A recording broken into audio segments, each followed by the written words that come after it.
Welcome to the Agents Off Script podcast, where we talk to industry leaders who share their stories, insights, and lessons, unfiltered and unscripted. I'm your host, Lawrence, and today's guest is Emmanuel, the co-founder of Muze Studios. Now, Emmanuel and his team help startups turn bold ideas into MVPs and early revenue. And today, I want to get into how he's driving that, what systems he's built, and what's next. Emmanuel, excited to have you here. Thank you very much, Lawrence. It's a pleasure to be here.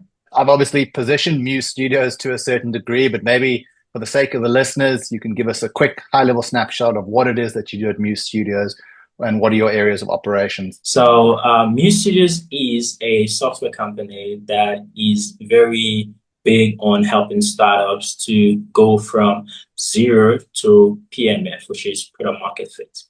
Now, as a founder myself, I've previously co-founded three businesses in the past.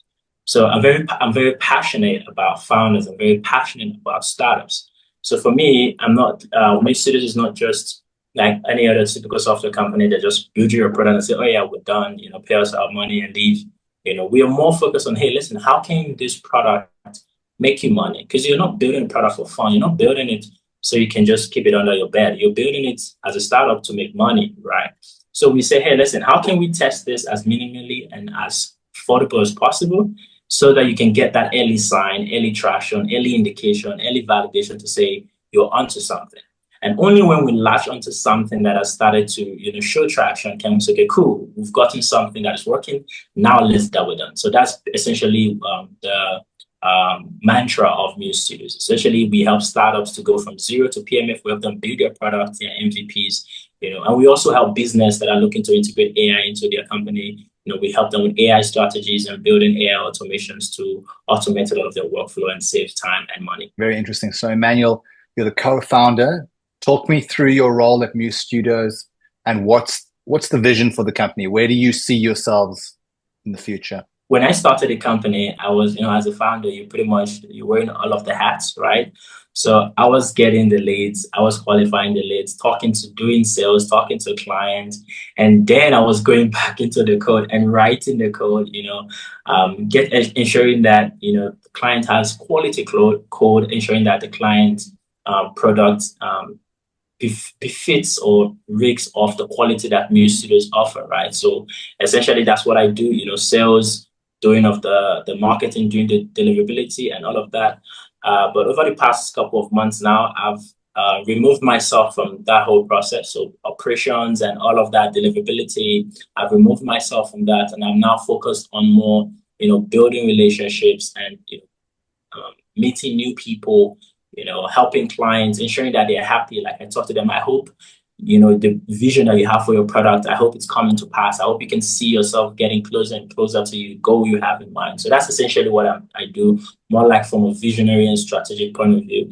And then in terms of like the vision of where I see Muze Studios, Muze Studios is going to take over South Africa for sure. That's number one. And Africa, we're going to be very competitive in Africa and in the world. Now, how are you going to do that, Emmanuel? I'm sure some of them are asking. So this is how I see Muze Studios doing that. A lot of companies, there was a research that was published literally 2 days ago, if I'm not mistaken, and it says about 96% of companies having spent almost $40 billion in trying to implement AI have failed to see any ROI. Right? They've spent so much money, but there's not a single thing that AI has really done that has given them that value that they thought they would have. And the reason for that is because they've put so much expectation, so much, need that like they expect AI to do so much for them so fast that they're not trying to take on success or like work their way up it, so they end up firing staffs and, firing employees and replacing them with AI agents when you've not even understand what the role of that employee was in the first place, and make sure you take care of all the nuances, right?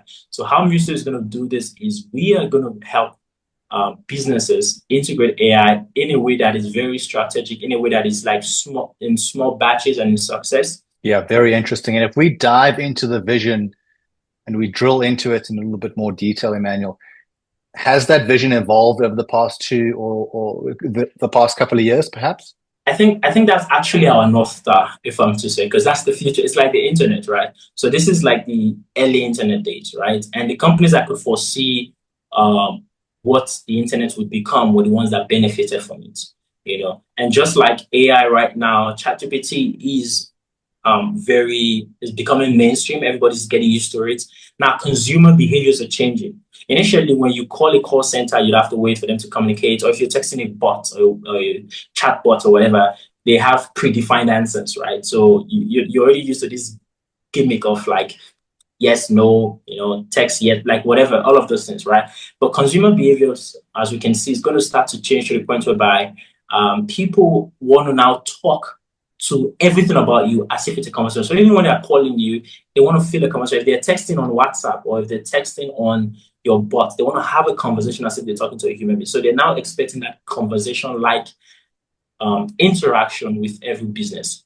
So as a business, if you're not going to be doing that, you're going to be left behind. So we are not really changing our strategy in terms of what we were looking towards. So we're still sticking to our North Star. I think what we're doubling down actually on is helping these businesses achieve success step by step, little by little, in incremental succession. Right. So that's pretty much what we'll be doing. And have you had to navigate any tensions between speed to market and quality? I think that's a highly debatable topic in the startup world. Because they say, especially from YC Combinator or Y Combinator rather, they say move fast and break things. But I've also seen several founders, even in YC or out of YC, that say, listen, at the end of the day, the best way to build a big business is to just build it slow and solid, right? And we in Africa, we're in a point whereby, actually, we're not even in a point, we've always been like this. We were just trying to copy Silicon Valley in the first place, but we're never like Silicon Valley. Africa is not Silicon Valley. South Africa is not Silicon Valley, So we shouldn't try to want to move fast and break things. It doesn't work that way. Like the consumers here are different from the consumers in the United States. Consumers in the United States are just sporadic. They want to spend and spend and spend. Consumers in Africa, they're very conservative. So if you don't prove enough strong value, they're not going to up and start using it or start paying you, for your product. So I think what we would do in that case, based on what you said, is yes, when you're testing, move fast, right? When you're testing when you're testing an idea, move fast. Prototype. Don't spend 20,000, 30,000, 50,000 building a product that you don't yet know what it's supposed to do. That is very shocking. I've seen people say that and do that. I'm like, okay, what is it going to do? What's the value? Oh, it's going to do 1, 2, 3. Okay, what will I pay for to use this software? You will pay for all this feature. I don't want all the feature. Everybody's doing everything. I don't want that. I want one thing that would work so well that I know when I want to do this particular task, I know where to go. Do you understand? So if you're testing, use tools. My favorite tool to use is Tempo AI. I have a checklist for the best AI stack to use if you're a non-technical person. So my favorite to use is Tempo. You use Tempo with ChatGPT. You build up the first. You build out a landing page. So you build out a landing page. You validate it by running maybe 50 rands or 100 rands or 200 rands ads for like 3 days to see who clicks and who wants the idea. From there, you build the product using the Tempo AI, and it should have just one feature of the idea you have in mind, and then email it to those people that signed up.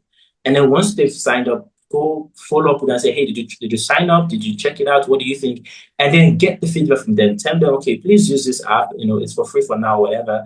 And let me know what you think. And get those feedback from them. And only once you've gotten a solid feedback based on the idea you had initially, that you can now go and say, okay, now let's code it out properly, because you still need a good foundation. There's no point in building something under an unstable foundation. You're just going to crash and you could get sued, especially with the way we are going. Cybersecurity is going to be very important. So if you don't take security into play, by the time you're done and you don't go and build a solid foundation, after really launching and getting traction, the rock gets swept under your feet. If we have a look at your strategy, what would you say is the biggest strategic shift or even the biggest strategic innovation that you've introduced at Muze recently? And what were the early results or surprises that came from that? One of the biggest strategies or the biggest approach we are using, especially when it comes to the founders we work with or the businesses we work with, is they have a lot of problems, right? But the solution here is not just building something for them. The solution is what to build for them.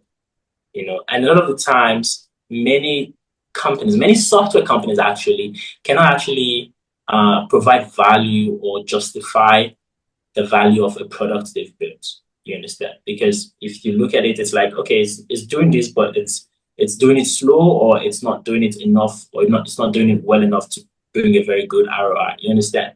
So I think what we do differently is we actually want to understand like the customer, we want to understand the business, we understand the founder. What problem are you solving?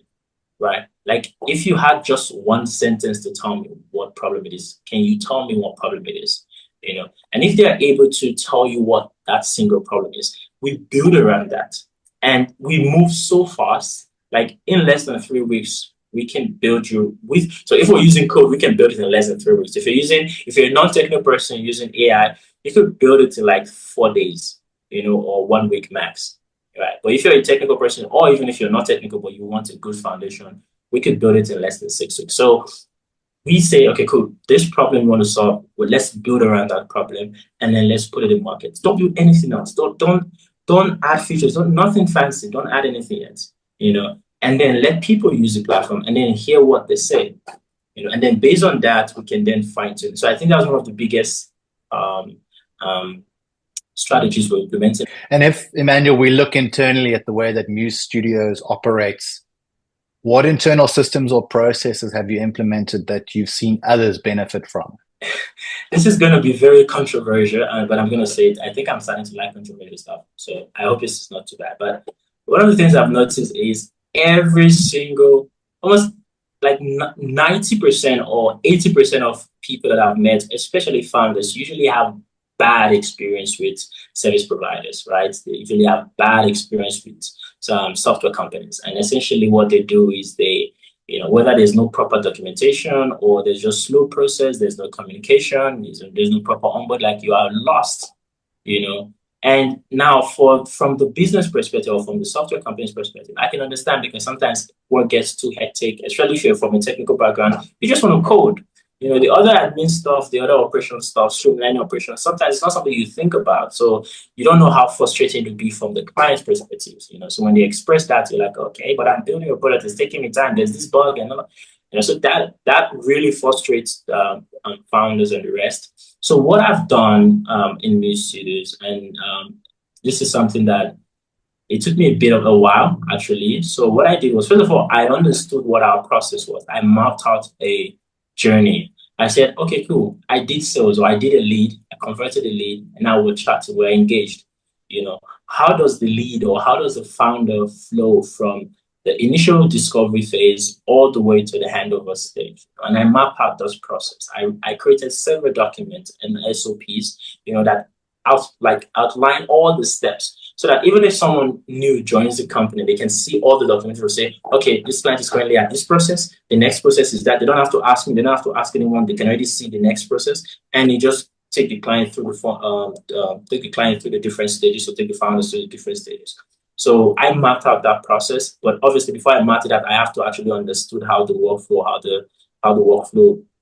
works, and how the founder goes through the journey, and then I, you know, documented all of the process and put it in the company SOPs. So that is one strategy, or that is the operational strategy we implemented to streamline process. So right now, if someone comes and say, "Oh, Emmanuel, I need your help,"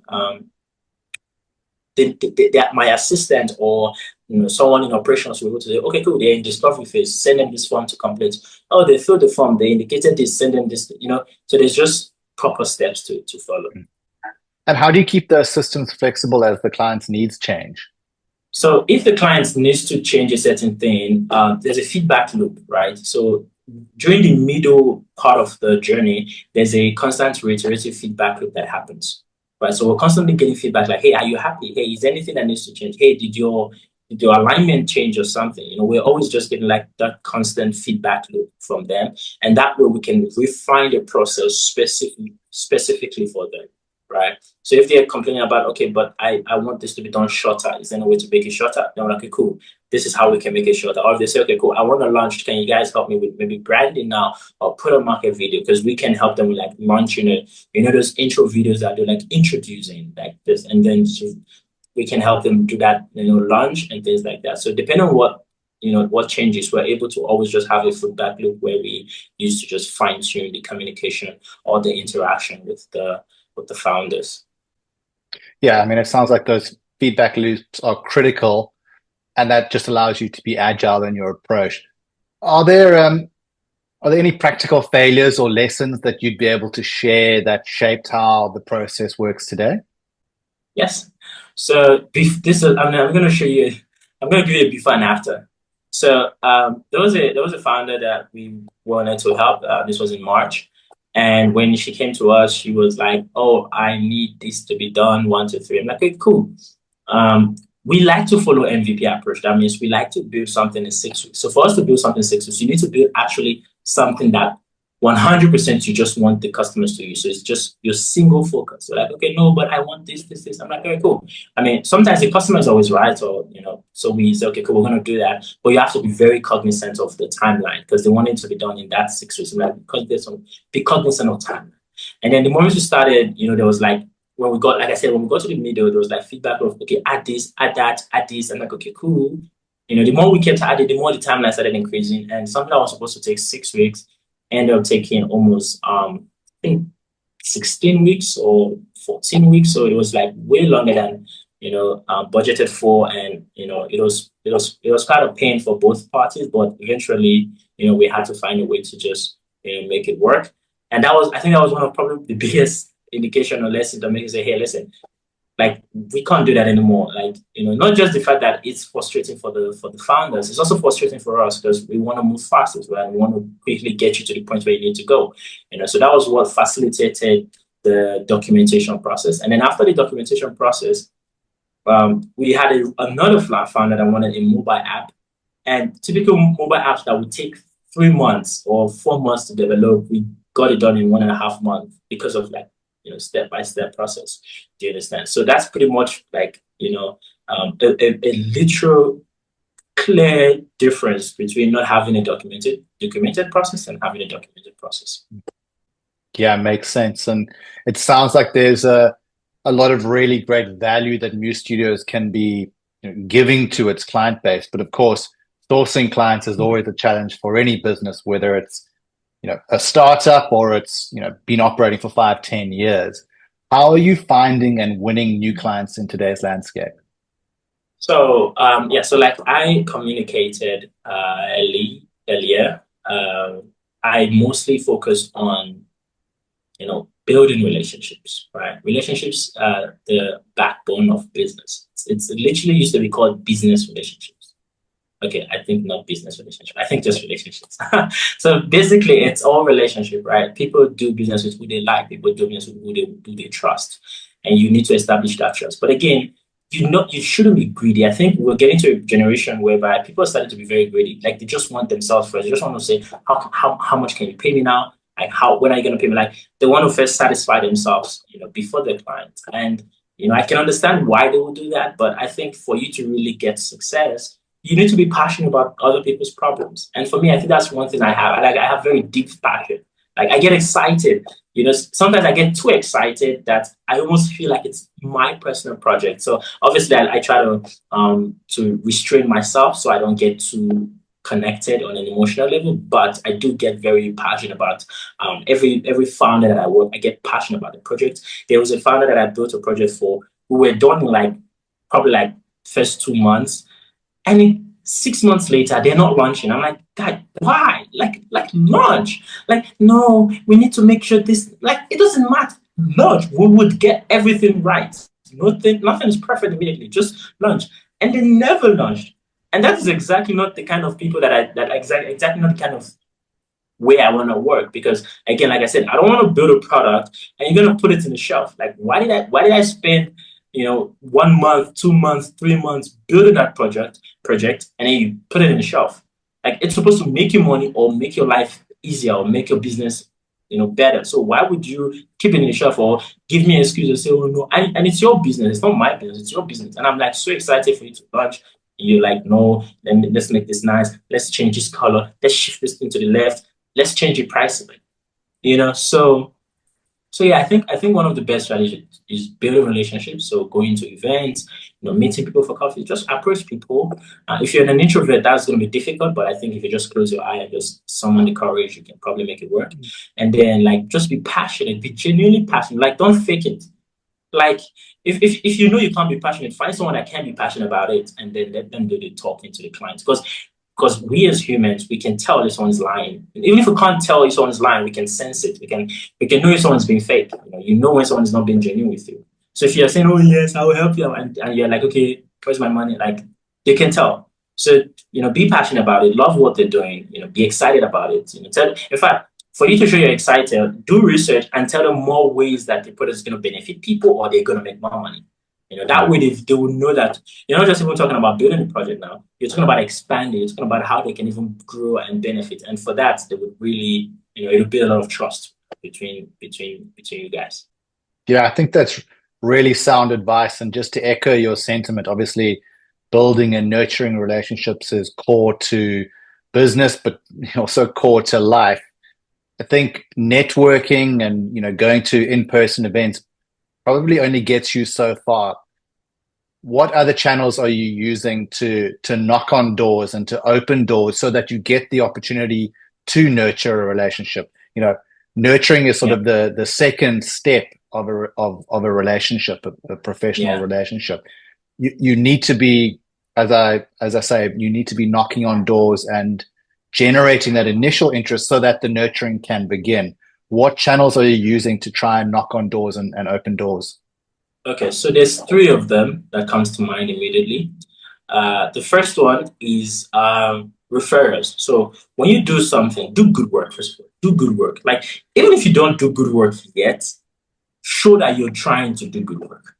Do you understand? Maybe for example, you're not a good, like for example, now I have a good eye for design, but I'm not a good designer, but I'm a fairly excellent engineer, right? So I can build you sophisticated, complex systems. Cool, but my design eyes is not very beautiful. Fine. So if you say I should design something, I wouldn't design it nicely. But now I've got someone that can design it better than me. You understand? So I will try to do good work for you. I'll try to make sure I find someone that can give you something very beautiful. So that's it. So yes, my skill might lack in the design part, but now I've gone to look for someone that has way better design than me, maybe 10x or 20x design skill than me. And then that person will make sure that the work is good. So even if you're not good, try to do good work, right? When you do good work, you would get referrals, right? People will just automatically say, okay, cool. Emmanuel built it for me, at Muze Studios, da da da da. And like, oh, cool, cool. Let me check them out. And then or if they don't even say anything, maybe for example, a client doesn't want to, maybe they don't like you, because sometimes it's normal for it's poor people, right? So sometimes maybe they don't like you, whatever, for some reason or the other, but they like to work with you. If you do good work so much so that even if they don't want to talk about you, because your work was so good, when someone asks them, wow, who built your site? Who built your company? Who built your product? Well, obviously they can't lie. So they're gonna say, yeah, it's that guy. Yeah, it's mystery. They don't like you, but you did good work and people are talking about it. So they're like, yeah, it's him. It's him. Yeah, you can, it's good. It's good. So that's how much credit you can get from doing that.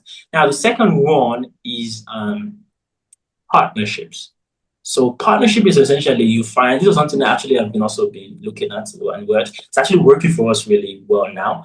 We've partnered with a few companies across the US and South Africa, and also we are in some talks with some in Australia. So essentially, what that is look for companies that have synergy with you, right? So in this case, let's say, for example, Agents is a consulting company, right? So they consult with business and say, hey, listen, I think you might need to integrate AI in this place so that you can save this time. Or I think you need to build this software. You're wasting time here. You're wasting money here.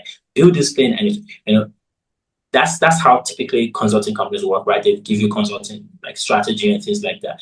And then you can partner with or museums can partner with agents and say, okay, cool. For your technical requirements, for things that you want to be done, like from a technical perspective, Muze Studios can handle it for the clients. Do you understand? Or you go to a different consulting company that does whatever legal, whatever it is, as long as it's a consulting company, or if it's a marketing company, you can meet marketing companies. So, okay, cool. You've got clients that want websites or that want to do marketing campaigns. But many times they also come with requirement like, but I also want to build this project or this thing. And you can't build this project. You don't have the engineering expertise. You don't have any skills to build it. You can partner, right, with tech companies or with software companies for them to get the work done. So in that case, you both are exploring profit sharing or some form of revenue split or whatever. So like always, look into partnership, check your industry, which relevant partnership would make sense for you, whether it's in marketing, whether it's consulting, whatever it is, there's always opportunity for you to partner with different companies. There's even bigger companies that can't do smaller projects. Let's say, for example, Intellect. Intellect would never take a project that is not like 100K, like, or maybe 50K. Like, to them, it might be too small because they work with Capitec and the rest. So you can just say, okay, cool, you meet Intellect, and if you can get in touch with them, and then, they give you those projects. And yeah, you can go from there. And then the final one is LinkedIn. So LinkedIn, you need to build your personal brand, and actually, I'm just going to say personal brand / LinkedIn, because I like to build my personal brand on LinkedIn. Any other place that I'm building personal brand is just for me when I'm not in work mode, So, but LinkedIn is where I build my personal brand for work. And essentially what you want to do is you want to build yourself as a authority figure or someone that people can trust when it comes to like, your industry. So if it's tech, if it's startups, whatever it is, just you post constant content that is relevant, you post consistently, and then you reach out to people, just don't say, hey, I do this, let me build this. Like, no, like remember at the end of the day, your job as a as a founder, or rather in my case as a CTO or whatever, or CEO, is to help people solve their problems, right? So they have a problem. They're not just trying to build a web app. If you tell them, okay, I'll help you build a web app, I'll help you build a mobile app, that does nothing for them. But then if they've been struggling with something for the past 2 weeks and you say, hey, listen, I'm going to solve that problem of yours and still give you money. What? So you need to engage in genuine conversations, organic conversation with these people. There's definitely lots of people that are not going to talk to you on LinkedIn. That's completely fine. I ignore them. Like, they're going to come back later. I usually tell them these guys are going to find me later, but I'll probably be too hard to reach. But yeah, you want to reach out to as much people as you can, engage in genuine conversation with them, chat with them, say, hey, how you doing now? Just connecting. Oh, how's your week been? Oh, cool. What are you working on? Awesome. That's exciting. Did you do it? Nice. Have we tried it? So just give them some freebies here and there. If that's your field, suggest things that might work for them. For example, if someone is trying to build a medical app, for example, like, oh yeah, you have to take security very seriously. Have you tried to do this? Have you tried to do that? Things like that. And then from that, they can start building trust in you. Cut over weeks, maybe a few weeks, a month, 2 months, And then one day they might tell you, oh, I actually I have this problem that I'm trying to solve, da da da da da. Or you tell them, hey, how would you solve a problem that is, whatever, something will spark the conversation, and from there you can just, the rest is history. You can take it from there. Yeah. And if we look at client acquisition on a bit more of a macro level, South Africa is obviously your immediate market. And you mentioned briefly at the beginning of the podcast that, you did do some operations and in the rest of Africa. What are those markets? What are some of the markets that you're entering, hoping to enter? What are the growth plans look like for Muze? Okay, so of course I can't give too much details on that because I don't, it's still like in play. But we are currently in the United States and in Australia. United States clients, brilliant clients. Australian clients, we're learning them.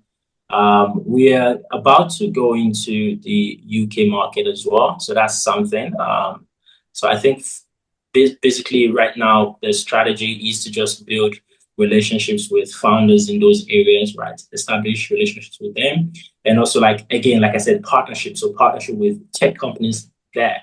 Because much of their cost comes from like hiring developers. So if they can work with a company where the cost can be offset, that's a lot of value for them. So, we're having conversations with them, and we're just trying to build that rapport.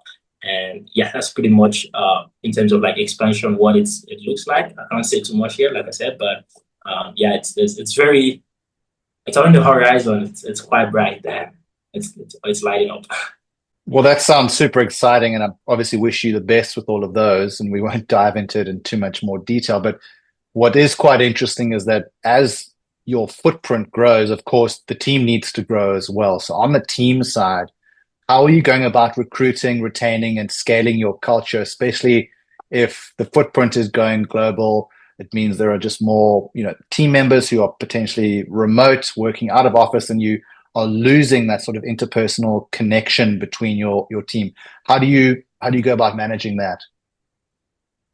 That's a very good question, Lawrence. That's a very good question. So the interesting is, I think the culture of Muze Studios is quite. I'm not sure if bizarre is the word. We already know something is happening. Like something is happening with work culture and work in general. People haven't paid attention yet because AI is like occupying all the space, but something is happening with work culture, and you can see from like late millennials or even early millennials, Gen Z. Okay, Gen Alpha they're still in school, so they're not yet out. But Gen Z, a lot of them, their mindset about work is completely different from what their parents and grandparents have, like completely different. So but people are not yet paying attention to that. But it's going to be very shocking when they wake up one day and Gen Z is like, hey, listen, if this work doesn't align with my faith or it doesn't align with my strategy, not for me. Do you understand? And people they think, oh, you get over yourself. You get over yourself. Like that's what people say, but like that's the truth. That's the future where we're going. So what we are doing at Muze is we've already, or I should say, I've seen that would be the case in the coming future, and I've identified that. And I tell my employees, people I work with, I tell them, listen, guys. First of all, there are two things. You came to life to live life, to enjoy life, and one of the elements or tools that help you have that kind of life is money, right? So money is a very good motivation across the box of all rounder, basically. So I don't just motivate them with money. I tell them, listen. So this is how a typical interview would look like at Muze. And I'm giving this tip here in case 4 years down the line or 3 years down the line, someone now wants to join and they saw this podcast. So this is how it works actually. I ask you, cool. What is your number? What is the number that makes you like, I'm good. I've gotten it. Well, what is that number? Like, and be realistic. Give me a good number that is very comfortable, like it's good for you, and then a number that is like very idealistic, like you hope to get a number, and if you get it, like that's beyond the dream, And I get that number, and I say, okay, cool. How can we work around those numbers to get there? So whether you're coming in as sales, you're coming in as engineering, you're coming in as operations, you think to yourself, how can I maximize my skills in this department to quickly get to the number I want to reach, right? And then I give you freedom. So in the past, my first two startups, I unfortunately have to confess and say I was micromanaging, right?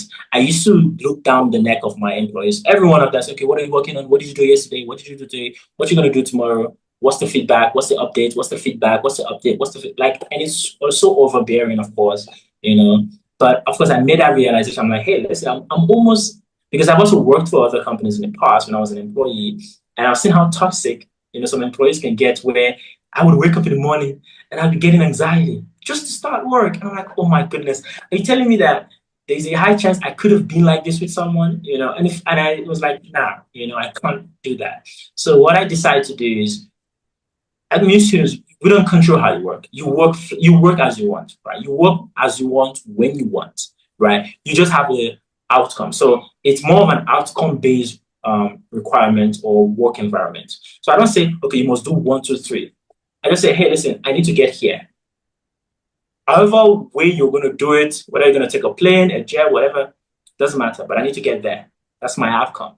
I'm not going to dictate the route for you. You can decide what route you want to take, but that's my outcome, and that's it. So it's more of an outcome-based work environment, right? And that way, it facilitates thinking. So even if you're not with the team or you're not in the office, you know that I'm striving to make this certain amount of money, or I'm striving to grow to a certain point in life. So I need to either move fast or move quicker or move bigger, whatever.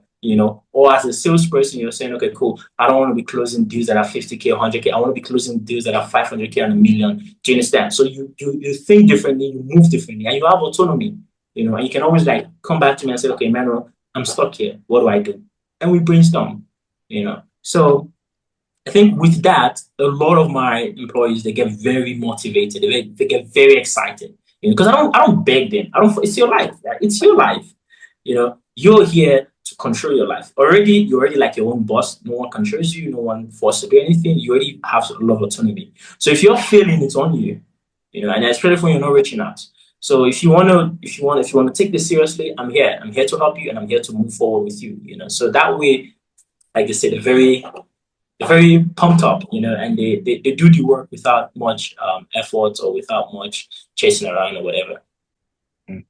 Yeah, very interesting. Your comment about asking in an interview process what's your number reminds me of a quote from Daniel H. Pink's book Drive, where he basically suggests that the best use of money as a motivator is to hire great people and then pay them enough to take the issue of money off the table. So it's a very pertinent comment and very apt question to ask someone in an interview process. I'm quite interested to know, Emmanuel, it sounds like there's a lot going on within Muze. Tell me, what is working super well at Muze at the moment? And conversely, what is working against you right now? I think what is working for us right now. Okay, let me start with the negative. Negative is, what is not working for us is, or personally for me, is sometimes I'm still trying to like do a lot of things because I'm technical. I still want to supervise the code. I mean, I trust my employees and I call them colleagues. I like to call them colleagues. I trust them, But sometimes I'm like, okay, cool. Let me just see what you've done. Let me see the code. Let me test it on my side. Let me do all of that. Let me write some code. I even write code. I'm like, okay, I'm going to take off the back end. And then someone's going to take over. So I think that is also sometimes eating out of my time where I can focus on actually building relationships, spending time going for coffee, talking to people, seeing how I can help and be of value to people. So if I can, I've already implemented, processes and people to take that off my neck. But as a person, I still find myself going back to say, hey, what's up? What did you do? Let me check it out. I'm not yet completely taking my eyes off it, So I think I need to trust that I can take my eyes off it, So if not, it's just we're never gonna grow beyond where we want to grow, So that's number one. And then number two, I think in terms of like I think still understanding where to contribute as much value. Sometimes because of the fact that many times, actually from a business perspective, they might not know what they want. So if you have to first explain to them what they want and show them a proof of how what you're trying to explain to them is going to provide value before you can finally now start providing the value. Do you understand? So I think if we can get that process a bit faster, that would really help also, in the company. And then what is working for us is just overall, speed of the team, how very agile, we move fast, and also the relationship we've built or are building, the client base we've had or we have, it's getting thicker. It's getting thicker. We're building a strong brand, right? We're building a strong brand. So I think in the next couple of months, all you can hear now would be Muze. Oh yeah, Muze Studios. Oh yeah, Muze Studios. We even built an in-house product. It's called Swift Booked. It's an appointment booking application that lets people to book appointments with their stylist directly on WhatsApp without the stylist ever responding, right? So you can text your stylist on WhatsApp, say, hey, I want to come book my hair on Friday for 5 o'clock. And the Swift bot, which is what our AI agent, will say, hey, girl, awesome. Okay, cool. We've put in the time. What time do you want to come in? Saturday or Friday or all of that. And then books you in, you make payment, and then the stylist gets the appointment on their calendar and on their WhatsApp without them ever doing anything. So it's going to be a game changer. I think it's going to take a lot of people in Africa and in South Africa by surprise. They're going to wake up one day and like, oh yeah, everybody's using Sweetbook now. No one texts or call anymore. Like, I don't have time to be talking to my stylist. She doesn't pick my calls anymore. Sometimes she tells me I'll call you back. I don't want her to call me back. I just text and that's it, done. So that's working. We're getting traction there. We're getting some traction and some movement there. Our client base or our users are increasing as well. So that's something as well. Yeah, very cool. And being a founder, I found myself quite often wide awake at 4 a.m. in the morning because there's an issue that's obviously pertinent enough and been on my mind for long enough that it's waking me up at this hour, and I just feel, suddenly feel the need to, I have to get online, I have to start, fixing it. Are there any things that are keeping you up at night or waking you up early at night or early in the morning? Pardon me. This will sound very crazy. It's the small stuff. Like it's the small stuff that keeps me, like, for example, blogs, writing blogs, optimizing the content, creating the meta tags. It feels like it's like I'm the only one that can do it, which normally it's not supposed to be the case, but it feels like I'm the one that I can do it. So again, time that I would use in, just because I've spoken to my team and I'm like, guys, listen, like going forward, I really don't care what's happening. I don't want to look at code. I don't want to look at anything. I just want to build relationship. I just want to talk to people. I just want to talk to founders, talk to business owners. I don't want to be asking you what's happening. Like, do the communication and send it to the client via email or WhatsApp, but don't involve me. So sometimes the fact that I sometimes get involved, and before you know it, I'm thrown into the deep end.